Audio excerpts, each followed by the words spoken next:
Salut les copains. Alors avant toute chose, permettez-moi de vous préciser que cette vidéo est sponsorisée par Car Vertical. Alors si vous ne les connaissez pas, laissez-moi vous parler un tout petit peu d'eux. Car Vertical, c'est donc un site internet qui vous permet de retrouver l'historique facilement d'un véhicule directement sur leur site internet en tapant soit une plaque d'immatriculation, soit un numéro de châssis. Et vu qu'un exemple comme d'habitude vaut mieux que 1000 mots, laissez-moi vous montrer un petit exemple que Car Vertical eux-mêmes m'ont envoyé avec un Peugeot 5008. Et directement quand on lance le scan du véhicule, on peut voir que quelque chose ne va pas du tout au niveau des accidents juste ici. Et le site nous indique que ce véhicule a été endommagé. Alors déjà on peut voir que le véhicule a été fabriqué en France en 2019, jusque là rien d'anormal.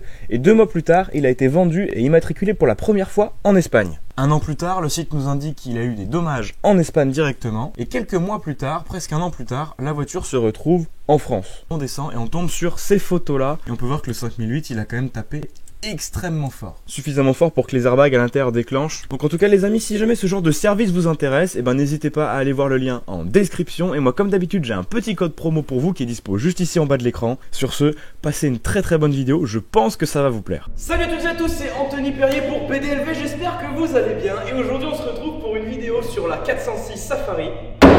Et aujourd'hui on va s'occuper de la réhausse de la bagnole. Et ça va être vraiment extraordinaire. Je le rappelle, cette voiture là, il n'y a pas encore d'objectif concret, le but c'est de lui mettre des gros pneus, la rehausser et d'aller faire les cons avec. Mais pour faire ça, évidemment je ne suis pas tout seul, je suis accompagné de 2 assistants, j'ai nommé Lucas et Valentin.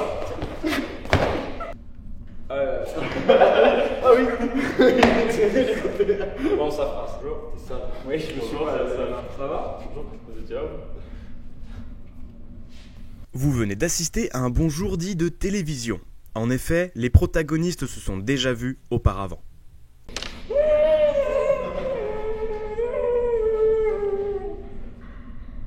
Ça va?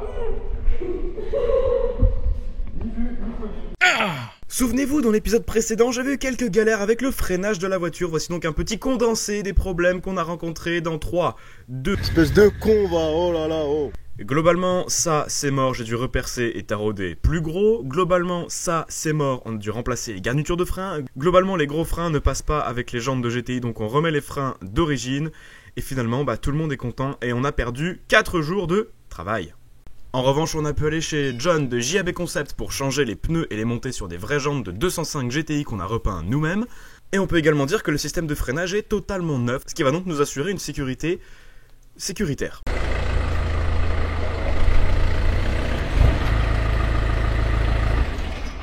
Tu les as serrés, tes roues, là? Non. Et sinon, la un peu. Moi, je l'aurais mis là. Et là, ça tiendra. Oublie pas que c'est M. Poirier qui a fait. Hein. Oui, mais j'ai confiance en M. Poirier. Toi, Kevin, pas confiant? Non. Là, on est en train de débattre du fait, est-ce qu'on doit lever la voiture par les réparations que j'ai fait au bas de caisse ou non? Et même moi, j'ai pas confiance en vérité. Tenir la stage avec la chèvre. Ouais, c'est un peu chaud. Hein. Sinon, ce qu'on fait, c'est qu'on fait l'avant sur le pont. Et l'arrière, on le fera au sol sur les chandelles. Hein. Si je dis pas de conneries, on rehausse les coupelles d'amortisseurs de deux côtés de 4 cm. On vous fera voir toutes les platines qu'on a fait réaliser et que Valentin a également réalisé. Dans l'idée, on descend le berceau aussi. Comme ça tire pas sur les cardans, ça tire pas sur la mécanique globalement, sur la barre anti-roulis, sur tout ça. On monte les cales? On monte les cales. Il y avait plusieurs solutions déjà pour les coupelles avant. Au début, on pensait faire des gros trucs monoblocs en acier ou en aluminium, sauf que il y allait avoir différents problèmes avec ça. Au lieu de ça, on a fait découper au laser des cales comme ça. Et on va les espacer de 4 cm globalement, c'est ce qui est fait en 4x4 le plus fréquemment. Parce que du coup ça laisse vachement de place pour venir passer les vis, etc. Nous on va souder des écrous du coup là-dessus. Il y en a un qui ira sur la coupelle d'amortisseur et l'autre du coup qui sera soudé 4 cm plus haut et qu'on viendra visser directement sur le bol d'amortisseur de la bagnole. Ça c'est les cales pour le berceau qui vont là. Donc ça en gros c'est une hauteur supplémentaire qu'on rajoute entre le berceau et la bagnole. Donc du coup vis 40 mm plus longue également. Et genre là je desserre le berceau, nique sa mère. Ouais mais on va enlever les roues avant, non? On va nous casser les couilles. Ah tu vois. On s'en fout non? Allez, on s'en fout. Sûr.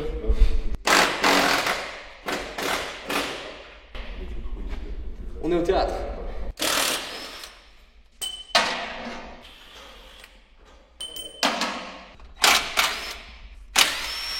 On n'a pas pensé à ça. Tu vois là, on a l'insert en fait qui est vissé dans la caisse et à l'intérieur de l'insert, tu as le filetage. Parce qu'en fait, l'insert là il sert aussi de centreur. Le cylindre bloc il vient se centrer à l'intérieur, mais nous on en a plus besoin, on s'en fout. Et là d'un coup, le berceau il tombe, je meurs. Ah si, en fait, j'ai compris ce que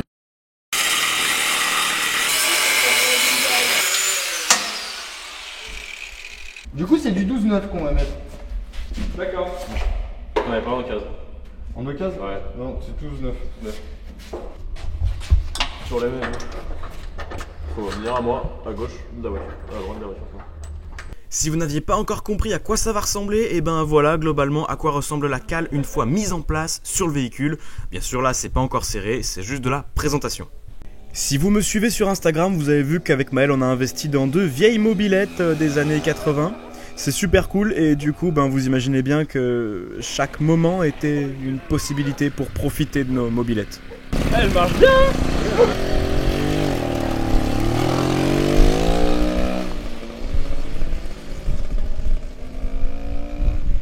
Bon là on s'est fait engueuler par papa Valentin donc on retourne bosser. C'est marrant ça, je suis content. Et vu que j'ai aucune espèce de logique, et ben je peins les pièces une fois qu'elles sont montées sur la voiture. Il y en aura mais pas celui-là. Comment tu sais? Là on décide de baisser le pont pour enfin s'occuper des supports moteurs parce que eux aussi doivent être modifiés pour que le moteur puisse descendre de 40 mm.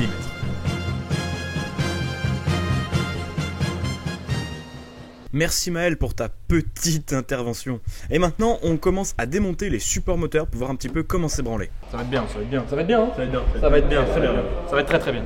Ça va être très très très bien. Et bien sûr 20 minutes après que Valentin nous ait disputé parce qu'on faisait de la mobilette, voici ce qu'on voit.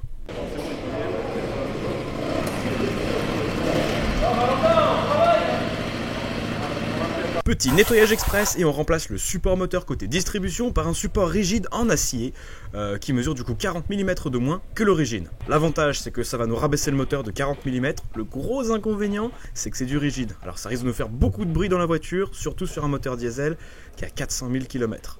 Et voilà. Du coup, on fait de la merde sur une caisse de merde. Il va aller dans les champs. Il va se mettre dedans. Il va devoir aller chercher le 4x4 gris qui va faire un joint de culasse en allant le chercher. Donc il va appeler qui? Il va appeler Valentin avec son 4x4 noir. Parce que je t'avais dit que jadis j'avais un 4x4 noir. Parce que jadis j'avais un 4x4 noir. D'accord. Surtout que toi t'as déjà fait le joint de culasse, c'est ça le truc. Ah oui, j'ai fait le joint de culasse. C'est ça la différence entre nos 4x4. Oui, ouais, j'ai fait le joint de culasse parce qu'il y avait un dixième, elle était comme ça. Mais c'était plutôt simple, c'était sympa. Je t'ai déjà parlé de mon histoire d'injecteur? Bah oui. Ok. Du coup, on fait un petit point sur la chaîne de PDLV. N'oubliez pas de vous abonner sur mon Mims et mon OnlyFans. Anthony, suce des Coton-tige. Du coup, la boîte est descendue de 4 cm. Comme ma... Coton-tige. Du coup, je suis en train de resserrer les petits merdiers qu'on a desserrés tout à l'heure et c'est un pays, il me vole mes outils. Non, c'est pas du vol. Bon, du coup, tout ce qui est support inférieur moteur, c'est fait. Ah non, pas le support inférieur, mais on fera plus tard. C'est juste à remettre la vis parce qu'on a tout baissé, on s'en fout. Donc là, on enlève les coupelles d'amortisseur, regardez.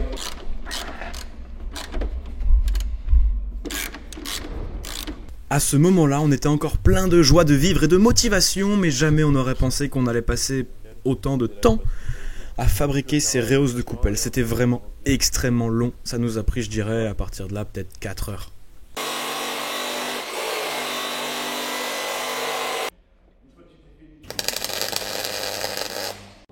Minutes later. Là, je crois que ça va pas bouger les. Là, ça bougera pas là. As-tu un pince-bloc ou un serre-joint? Globalement, à partir d'ici, tout ce qui va se passer, c'est de la soudure, de la soudure et de la soudure. Voici une compilation des plus beaux cordons que j'ai pu réaliser. C'est mieux. Oh, il est beau ton cordon. Puis ça, on finit de l'autre côté. Et puis après, ben, l'avant sera rehaussé. Impeccable.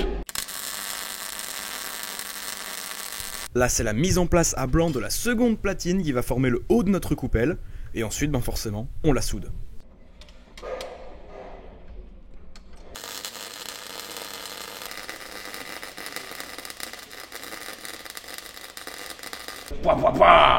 Là, il est propre là.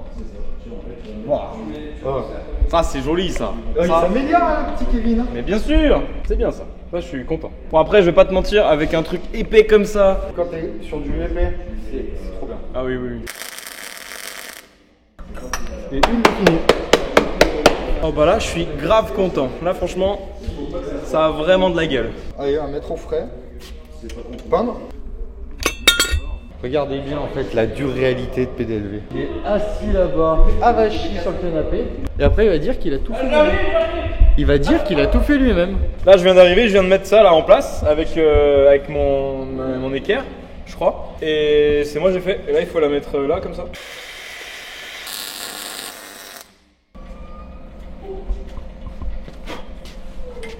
Putain, c'est nickel. Ça te plaît, c'est bien? Ouais, bah c'est propre. Hein. Ça te plaît toi? Ouais. Et c'est ainsi qu'en quelques heures à peine, la rehausse de coupelle s'est retrouvée sur l'amortisseur. Bon, toi, on la remet sur le voiture?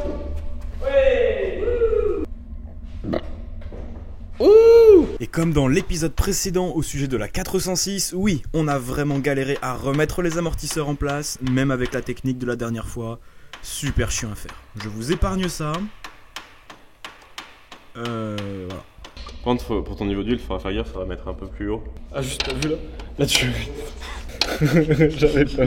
Je lui donne pas longue vie à elle. Hein. Banane. Ah, bon, ça y est, les copains, ça avance très très vite. La coupelle, enfin en tout cas la rehausse de coupelle, comme vous l'avez vu, on l'a installée. Ce côté-là est quasiment terminé. Maintenant, moi je vais installer ces petites tiges filetées. Incroyable. Trop de pièces neuves sur la caisse, ça a aucun sens. C'est trop bien avec l'empreinte des terres. Oui, tu sais. Sinon, tu te fais chier en écrou contre écrou, c'est affreux. Cale de 20 mm, toute neuve.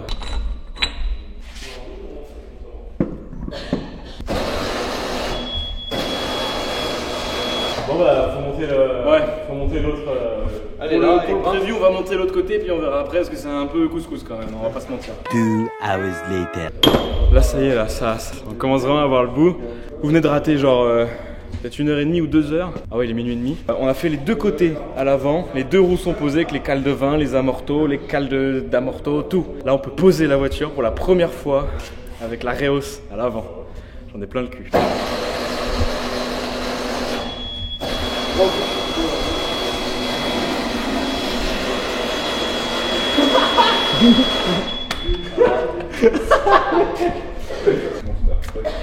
Je suis content là.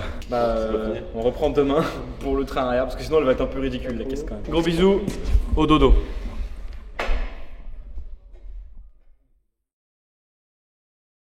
La première activité du second jour était de trouver une solution quant à la problématique de la crémaillère de direction. Et oui, vu qu'on a rabaissé le berceau de 4 cm, on pouvait pas baisser la crémaillère de 4 cm, sinon ça allait tirer sur la colonne de direction. On était obligé de découper la caisse pour faire passer la crémaillère. Tiens les gars. Vous trouvez pas ça incroyable? C'est que la crémaillère, elle touchait là. Je l'appelle au meilleur carrossier de France. Alors là c'était très compliqué, on vous passe les détails, mais finalement on a fini par rehausser la crémaillère de direction de 2 cm, et une fois que la géométrie sera faite, ce sera parfait. Parfait. Ouais, c'est vrai que c'est tout, hein, ça merde. Hein. Ah oui, c'est logique. Ouais. Ça, on va le rattraper au parallélisme parce que du coup, comme expliquait Lucas, vu que la crémaillère est plus haute, les biellettes tirent plus comme ça. L'arrière des roues est tiré comme ça. Donc les deux roues, elles ouvrent vachement vers l'extérieur, à l'avant de la voiture. Un petit parallélisme et ce sera très bien. L'étrier neuf, il pisse. Ah bah bravo. Super.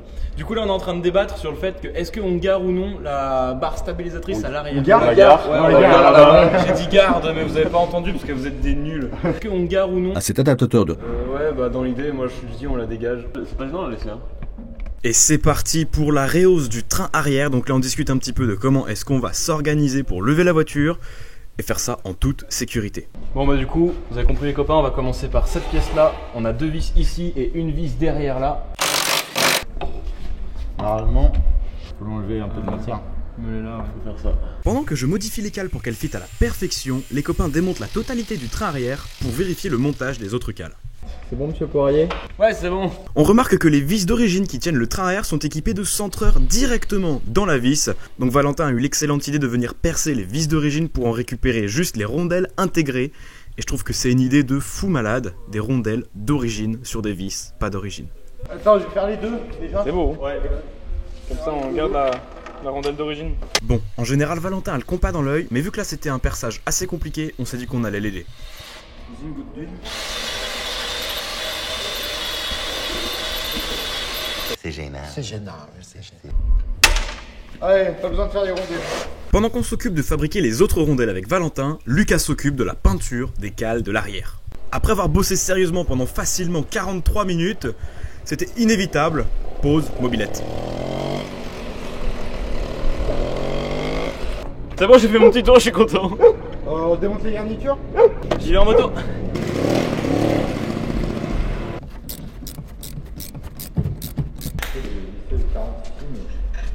Forcément, vu qu'on rabaisse le berceau arrière de 4 cm, il faut également caler l'amortisseur de 4 cm au-dessus de la coupelle. Pour ce faire, c'est plutôt facile, on a décidé de recouper la tige d'origine de l'amortisseur, la refileter en M10, ce qui nous a donc permis de Visser ça dans l'amortisseur. Ensuite, du coup, il y a la coupelle inférieure d'origine qui vient ici. Ça vient dans la caisse. Ça au-dessus. Et là, on vient mettre une vis parce qu'en fait, la cale est filetée à l'intérieur. Et moi, je trouve que le montage, il est vraiment cool. Et évidemment, ça, on l'a monté au frein filet moyen.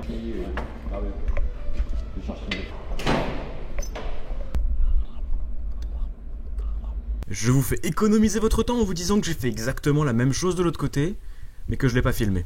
Et bah ça y est les copains, c'est le moment où on remonte les cales du train arrière. Du coup ici on a notre cale de 40. Hop, dans le trou. Donc là globalement, quasiment fini. Je pense là dans un quart d'heure, on va tirer par terre. Ah ça a pris. Il y a peu de filets mais ça a pris. Oh bah il m'aura pas fallu longtemps pour me rendre compte que finalement un quart d'heure c'était peut-être un petit peu optimiste, ouais, parce que bah là on se rend compte que ça passe pas et qu'il faut modifier les cales.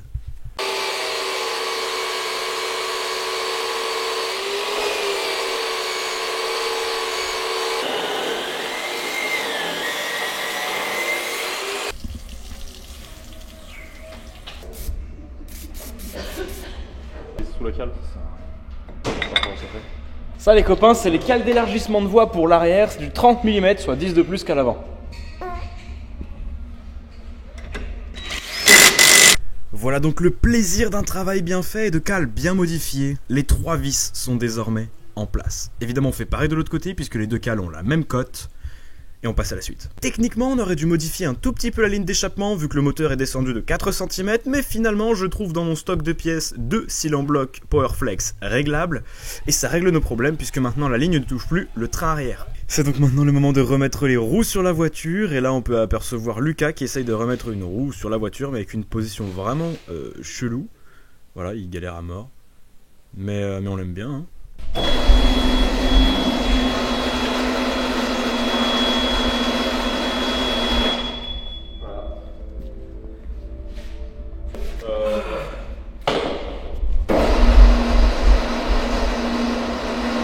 Dans un quart d'heure, on va tirer par terre.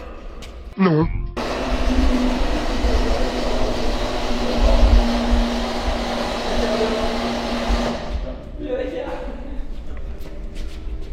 Comme je vous l'ai dit, on a mis un quart d'heure et 1 heure pour mettre la voiture sur ses roues. Bon, c'est pas encore terminé, il y a encore 2-3 petites bricoles à voir, mais je suis content là.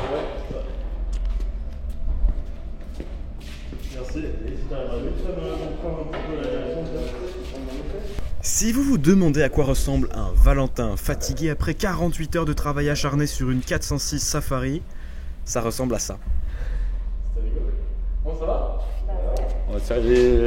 Parce que jadis, j'avais un 4x4 noir. Bon les amis, là on se retrouve 2 jours après, les copains sont partis, du coup on peut pas faire la conclusion ensemble, mais c'est pas grave, le cœur y est, je suis vraiment super content d'avoir des copains comme ça, parce que là ce qui se passe juste derrière vous, c'est incroyable, et je suis en train de me dire qu'en plus c'est que le début. Regardez un peu cette bombe.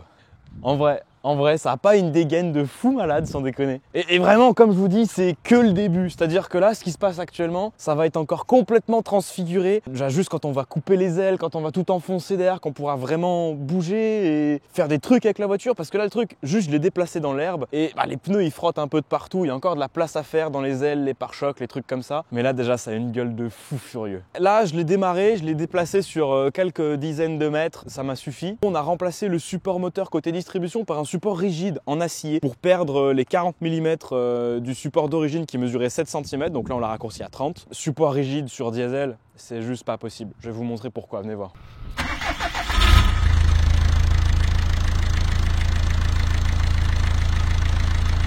Pas possible. Après je pense qu'en roulant ça le fait moins, mais là juste on est obligé de parler très très fort dans la voiture.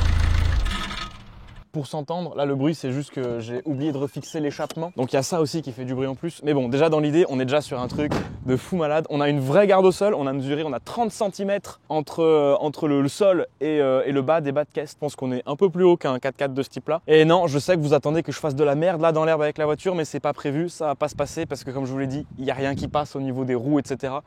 Mais ça va être incroyable les gars. Donc les amis, le projet est encore très très loin d'être fini. J'espère que ça va vous plaire. Et dans le prochain épisode, là on commence vraiment à rentrer dans l'équipement de la voiture, l'équipement extérieur de la voiture. Donc évidemment ça veut dire pare-buffle, galerie de toit, ça va être un truc de ouf. Donc si ça vous plaît, n'hésitez surtout pas à vous abonner, à mettre un petit pouce bleu, un petit commentaire. Et puis on se dit rendez-vous à la prochaine vidéo. Gros bisous les copains.